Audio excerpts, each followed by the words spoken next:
Mbunge wa jimbo la Kigoma mjini Baba Levo amechangia katika hotuba ya bajeti ya ofisi ya waziri mkuu bungeni leo jijini Dodoma, ambapo amepaza sauti juu ya umuhimu wa ujenzi wa haraka wa barabara za viwango vya lami katika jimbo la Kigoma mjini. Akizungumza bungeni, Baba Levo amesema hali ya barabara katika jimbo hilo bado ni changamoto kubwa inayowakabili wananchi wake, huku akisisitiza kuwa kukamilika kwa barabara za lami kutasaidia kwa kiasi kikubwa kurahisisha shughuli za usafiri na usafirishaji pamoja na kukuza uchumi wa eneo hilo. Mbali na hayo, amezungumza kuhusiana na TARURA, namna ambavyo wamekuwa wakifanya kazi ambazo zimekuwa zikijirudia kwa kila mwaka, kwa kile ambacho amekidai kwamba ni 10% za kila mwaka. Mtazame kwa undani zaidi akichangia hoja hiyo.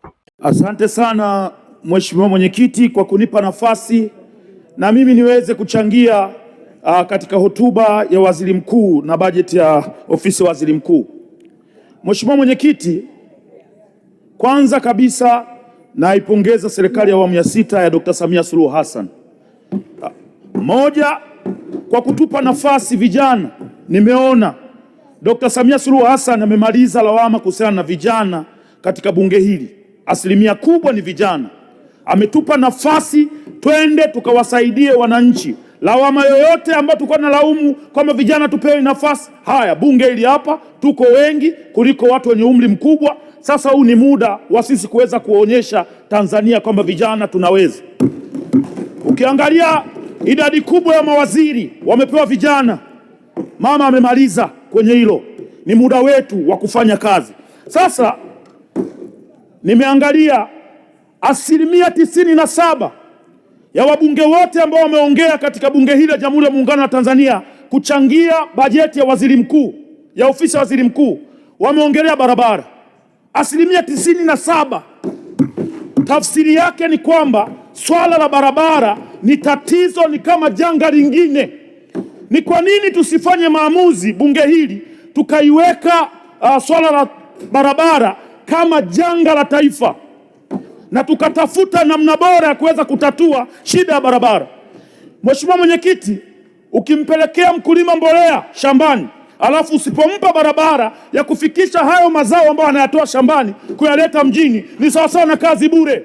Ukijenga hospitali ya wilaya usipowapa wagonjwa njia ambayo watapitishwa na hiyo ambulance kwenda hospitali, hiyo ni sawasawa na kazi bure. Jimbo la Kigoma mjini, hospitali ya wilaya ilipojengwa, hakuna barabara ya kuwafikisha watu pale, ni mashimo, mabonde na kuinama. Tafsiri yake ni nini? Utampeleka mzazi kwenda kujifungua, wakati unampeleka unampiga kwenye mashimo, afike kwanza atengenezwe kwanza nyonga aliyovunja kwenye mashimo. Haiwezekani. Lazima tufanye maamuzi. Vijana tuko humu ndani, tuwafanye maamuzi kuhusiana na swala la barabara. Na nataka nimwambie ukweli Mheshimiwa Waziri Mkuu, swala la TARURA kuna mtego huwa wanatuingiza, mkenge. Ukisikia wataalamu wanakushauri upeleke barabara ya vumbi kwenye jimbo lako, tafsiri yake ni kwamba wamejitengenezea kitengo cha kuwa wanakutana na mkandarasi kila mwaka kuchukua 10%, kwa sababu utatengeneza barabara ya vumbi mwaka huu kwa milioni 400. Ikifika mwezi wa 12 mvua zikinyesha zinazoa milioni 400 yote zinaipeleka ziwani au kwenye mto. Mwaka kesho mnatenga tena milioni 400 kwa ajili ya kujenga barabara ile ile. Wale watu wa TARURA wanakutana na mkandarasi kila mara achukua 10%, maisha yanaendelea. Ni muda wa kufikiria kujenga barabara za lami na tuachane na barabara za vumbi. Na mmerahisisha lugha kuita barabara za vumbi. Mzee, ni barabara za vumbi wakati wa kiangazi. Ikifika wakati wa masika ni barabara za tope.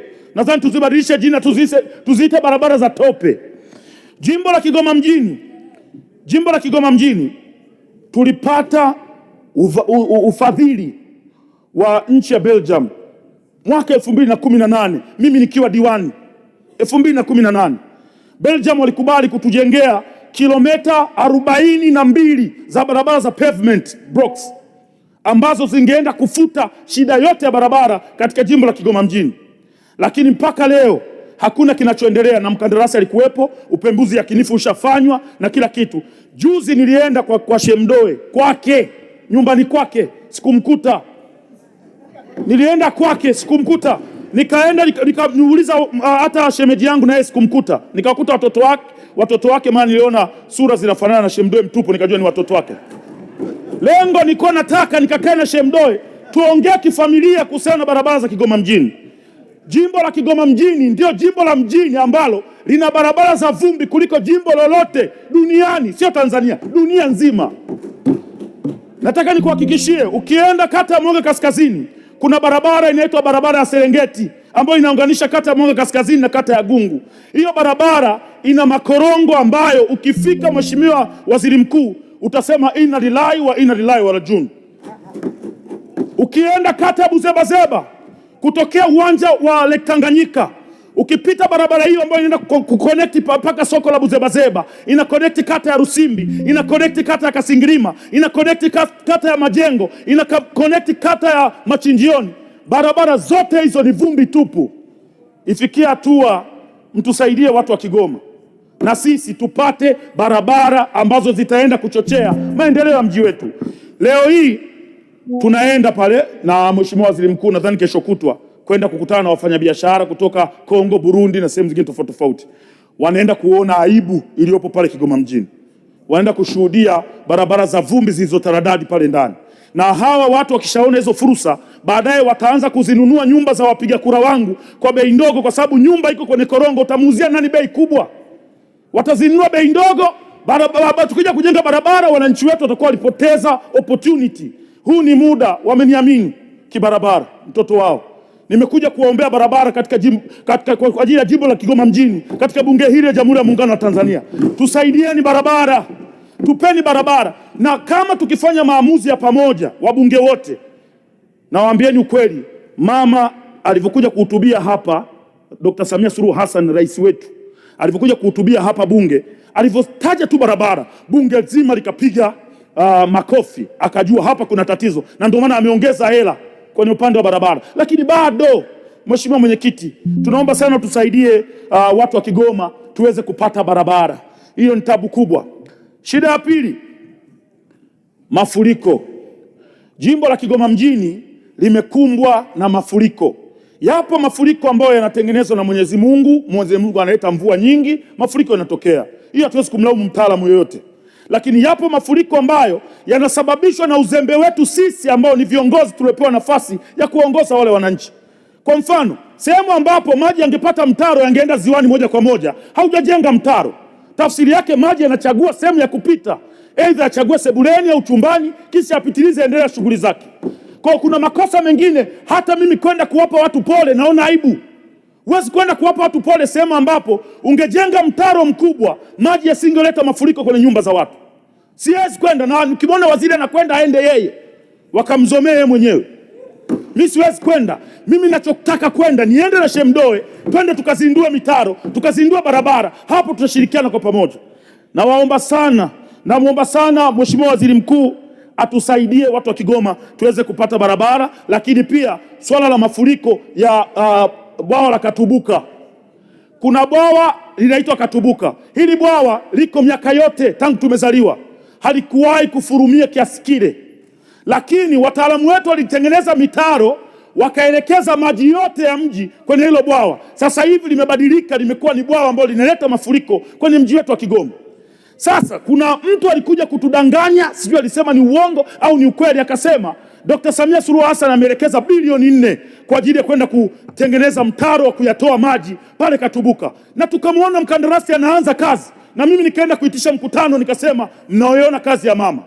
Baada ya mwezi mmoja na nusu, mkandarasi ametoa vifaa vyote, anasema hana hela. Nikamuuliza shida ni nini? Akaniambia pesa nilizokuwa nazitumia kujenga hapa ni pesa ambazo nilipewa kwa ajili ya barabara ya kutoka Katonga kwenda Ujiji. Sasa barabara ile inatakiwa kuisha, na hapa siwezi kuendelea kwa sababu hela za huu mtaro sijapewa.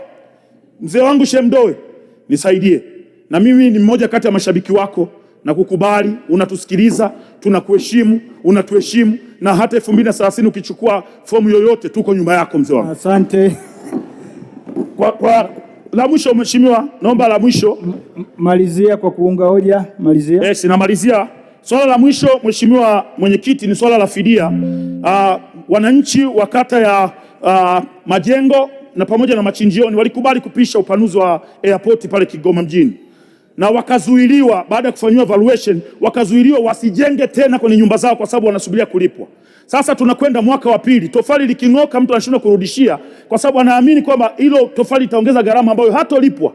Ni muda umefika sasa, twende tukawalipe wale wananchi fidia pale Kigoma mjini ili maisha mengine yaweze kuendelea. Kwa kusema hayo machache, namalizia na hili la wavuvi. Mzee wangu, naomba mwenyekiti wangu nisaidie, wabunge wenyewe simuone kama kidogo mambo ni mazuri. Malizia. Yes, swala la wavuvi naomba umalizie kwa kuunga mkono hoja. Nadhani nimekuongezea muda wa kutosha. Haya, sawa. Kwenye swala la wavuvi naunga sana mkono hoja baada ya kuona ziwa Tanganyika ni moja. Mheshimiwa Chipando. Asante sana, naunga mkono hoja. Asante sana.